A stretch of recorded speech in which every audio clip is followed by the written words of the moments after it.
Imagine sailing on the most luxurious ships of the early 20th century, a symbol of British pride and power. That was the Royal Mail Steam Packet Company, the largest shipping group in the world. Its chairman, Lord Kylsant, was a titan of industry, a celebrated figure in London's high society. But behind this glittering facade of success lay a dark secret, a web of deception that would lead to one of the biggest financial scandals of the era and change the world of accounting forever. The story begins in the Roaring Twenties. The Royal Mail Steam Packet Company, or RMSP, had a history stretching back to 1839. It was more than just a company. It was a national institution, carrying mail, cargo, and passengers across the British Empire.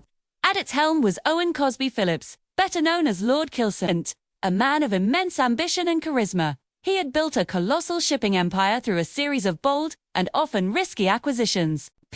By the late 1920s, he controlled over 2.5 million tons of shipping, a fleet that ruled the waves. To the public and most investors, RMSP looked invincible. The company consistently paid out handsome dividends year after year, even as the global economy started to falter. Lord Kylsant's annual speeches were masterpieces of optimism, assuring everyone that the company was navigating choppy economic waters with skill and success. Investors flocked to buy RMSP shares, trusting in the company's sterling reputation and its distinguished leader.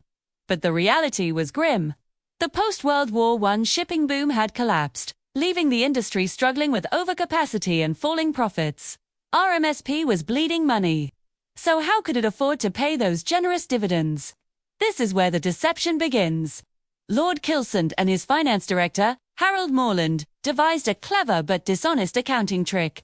They used something called secret reserves. These were profits set aside during the prosperous war years, a common practice at the time. Think of it like a rainy day fund.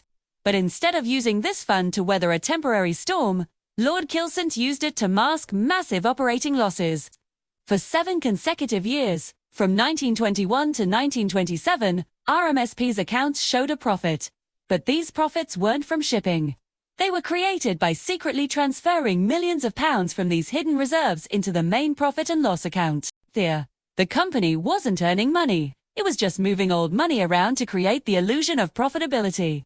This allowed them to keep paying dividends and maintain the company's high stock price, which was crucial for securing the bank loans needed to keep the sprawling empire afloat. The house of cards began to wobble in 1928. The government, which had guaranteed a significant loan to RMSP, started asking uncomfortable questions. They appointed an independent accountant, Sir William McClintock, to investigate the company's true financial health. What McClintock uncovered was shocking. He peeled back the layers of a financial onion, revealing years of hidden losses concealed by accounting trickery. The final straw came in 1929. Lord Kylsant needed to raise more capital. He issued a prospectus for a new debenture stock issue, a type of long-term loan. This prospectus was a masterpiece of creative wording. It proudly stated the company's average annual balance of profits over the past decade, which looked very impressive. What it failed to mention was that these profits were not from actual trading operations, but were artificially inflated by those secret reserves. Even worse, it completely omitted the fact that the company had been running at a heavy loss for years. This was not just a white lie. It was a deliberate and misleading statement designed to trick new investors into parting with their money.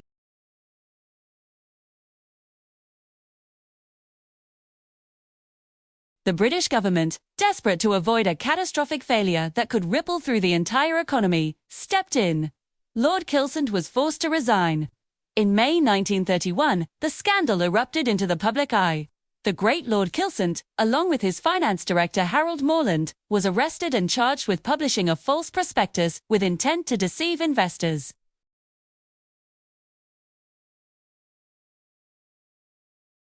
Tyr was a peer of the realm, a man who dined with kings and prime ministers, standing in the dock like a common criminal. The prosecution was led by one of the finest legal minds of the day, Sir William Jowett. The case hinged on a simple but profound question. Can you tell the truth in a way that creates a completely false impression? Lord Kylsant's defense was that everything stated in the prospectus was technically true. The company did have that average annual balance. It did pay those dividends. C. Argued that the use of secret reserves was common practice and that he had always acted in what he believed were the best interests of the company, trying to maintain confidence during a difficult period. He was a pillar of the establishment, and many in the courtroom found it hard to believe he could be a crook. The prosecution, however, argued that the prospectus was false in a material particular. While individual facts might have been true, the overall picture it painted was a deliberate and dangerous lie. It was designed to mislead. The jury was faced with a complex decision. They ultimately acquitted both men of the charges related to the annual reports, acknowledging that the accounting standards of the day were murky. But on the charge of issuing the false prospectus, the verdict was different. Harold Morland, the finance director, was acquitted. But Lord Kylsant, the charismatic chairman and the ultimate authority, was found guilty. The judge sentenced him to 1 year in prison. The verdict sent shockwaves through the City of London and beyond. Lord was going to jail for misleading his investors. The downfall of Lord Kylsant and the Royal Mail scandal was a watershed moment.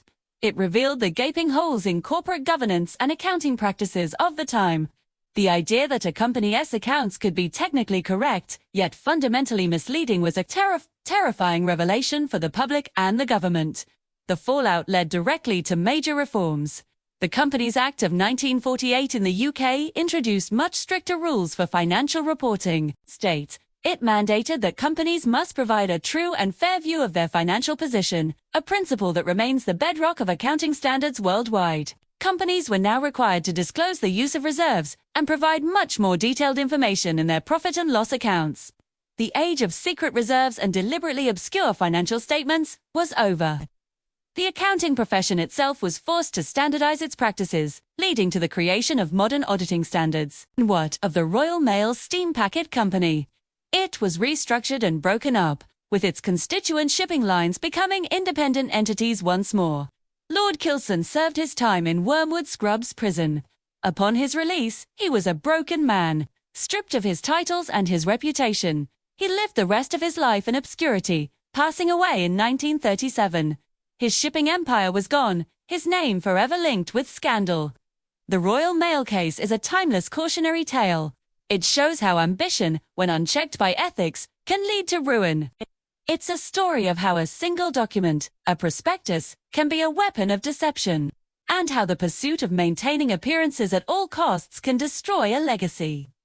It forced the corporate world to confront a vital question. What is the purpose of a financial report? Is it to tell a convenient story, or is it to tell the truth? Thanks to the dramatic fall of Lord Kylsant, the answer became clear.